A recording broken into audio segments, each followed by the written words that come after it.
सूचना केवल हमारे विचार हैं, वित्तीय सलाह नहीं। निर्णय लेने से पहले खुद शोध करें। किसी भी लाभ या हानि के लिए हम उत्तरदायी नहीं हैं।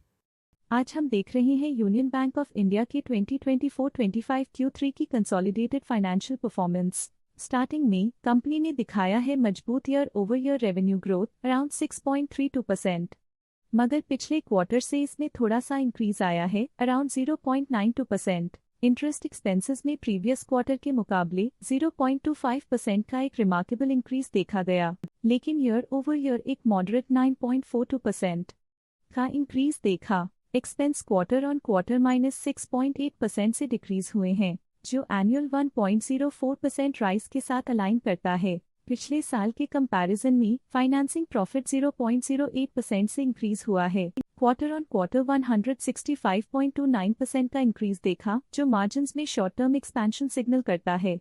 फाइनेंसिंग मार्जिन परसेंटेज नैरेटिव को कॉन्ट्रडिक्ट करते हुए -0.29% का एनुअल बेसिस पे डिक्रीज दिखाता है, लेकिन सिक्वेंशियली 2.91% का एक्सपेंशन देखा गया है। एक्सेप्शनल आइटम्स को ऐड करके अदर इनकम -22.13% से क्वार्टर ऑन क्वार्टर डिक्रीज हुई है। 7.79% के एनुअल ग्रोथ के बाद भी प्रॉफिट बिफोर टैक्स एनुअली 6.02% से इंक्रीज हुआ है, लेकिन पिछले क्वार्टर से -8.07% की रेट इंडक्शन हुई है। Tax expenses as a percentage of profits -13.07% से पिछले साल के कंपैरिजन में डिक्रीज हुए हैं। एक और नोटेबल क्वार्टर ऑन क्वार्टर -4.36% के डिक्रीज के साथ एनुअली नेट प्रॉफिट 27.52% से बढ़ गया है, लेकिन लास्ट क्वार्टर के कंपैरिजन में -2.69% का कंट्रैक्शन देखा गया। और फाइनली अर्निंग्स पर शेयर EPS में एनुअली 23.93% का अपटिक देखा गया,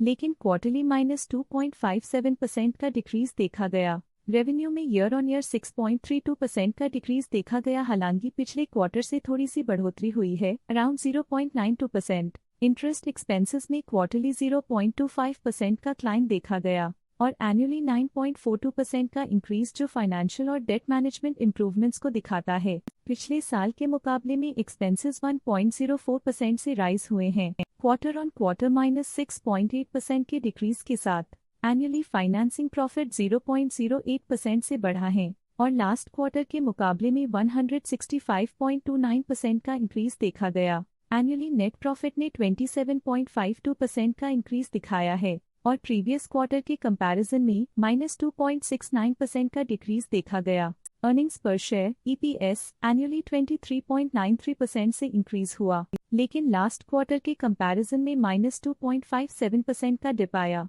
overall union bank of India में स्ट्रॉन्ग एनुअल ग्रोथ इंडिकेटर्स देखी गई short term fluctuations market dynamics को ध्यान में रखते हुए स्ट्रैटेजीज में सुधार ट्रेंड की तरफ इशारा करती है। अब नजर डालते हैं यूनियन बैंक ऑफ इंडिया के स्टॉक रिकमेंडेशन पे। स्टॉक का करंट प्राइस 127.9 रुपीस चल रहा है। आनंद राठी ने स्टॉक की बाय रिकमेंडेशन दी थी।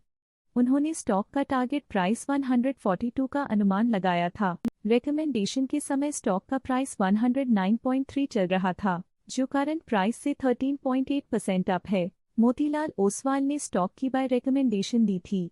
उन्होंने स्टॉक का टारगेट प्राइस 165 का अनुमान लगाया था। रिकमेंडेशन के समय स्टॉक का प्राइस 133.7 चल रहा था, जो करंट प्राइस से 30.8% अप है। EMK ग्लोबल फाइनेंशियल सर्विसेज ने स्टॉक की सेल रिकमेंडेशन दी थी।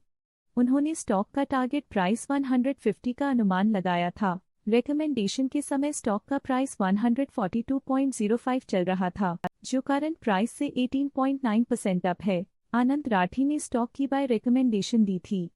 उन्होंने स्टॉक का टारगेट प्राइस 166 का अनुमान लगाया था। रिकमेंडेशन के समय स्टॉक का प्राइस 142.05 चल रहा था, जो करंट प्राइस से 31.6% अप है। ICICIdirect.com ने स्टॉक की बाय रिकमेंडेशन दी थी। उन्होंने स्टॉक का टारगेट प्राइस 180 का अनुमान लगाया था। रिकमेंडेशन के समय स्टॉक का प्राइस 148.85 चल रहा था, जो करंट प्राइस से 42.7% अप है। फाइनेंशियल सेक्टर में आज के लिए इतना ही। स्टॉक लेटेस्ट न्यूज अपडेट के लिए चैनल को सब्सक्राइब करें और वीडियो को लाइक एंड शेयर करें।